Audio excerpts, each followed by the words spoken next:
Then you look at the reward for reciting it in private, and this is sometimes where maybe we fall a bit short. We think it will add a lot of time, but in reality, we're not giving these 5-minute adhans at home.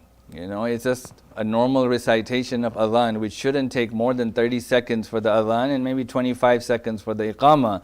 But look at this reward, that comes with it. Again, it's narrated by the Prophet where he says, Ya Aba Dhar, Inna Rabbaka layubahi al-malaikata bi thalathati nafarin. There are 3 people, and we'll only quote one, that Allah subhanahu wa ta'ala boasts about to the angels. And Allah is proud of the angels. One of these is the one who recites Salatul Layl. And when they wake up and they don't tell anyone about it, Allah looks at the angels and says, look at my servant.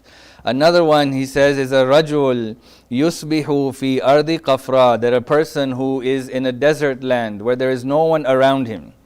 فَيُؤَذِّنُوا ثُمَّ يُقِيمُوا, but they recite the adhan and the iqama.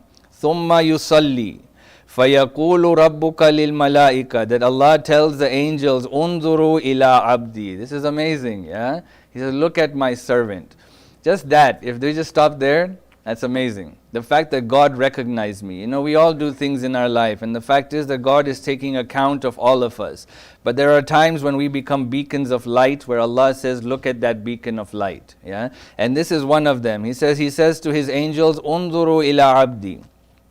Yusalli wa la yarahu ahadun ghairi." He's praying, but no one sees him. That means he's not doing it for any other reason. He did not recite this adhan or this iqama for any other reason but me.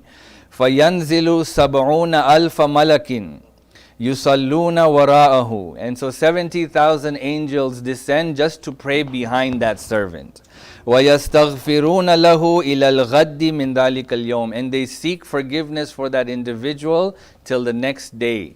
This is just a small glimpse at the benefits of this adhan and iqama. There are times, my brothers and sisters, where we are told to do things that seem small. Imagine a minute of work for this type of reward. It doesn't seem equating at all, But this is how God works. And we don't necessarily have to understand why these things happen. But we have to believe that these things happen. And we have to accept it and then put it into action. So as a homework assignment, let's recite the adhan and iqama in all of our prayers now. It's a very small thing to do. And inshallah next week we'll go through the ahkam. You don't have to do for Dhuhr and Asr. Just Dhuhr if you're praying Dhuhr and Asr together. But it's 3 times a day, and it'll take a minute each time, 3 minutes to have 70,000 angels pray behind us and seek forgiveness for us.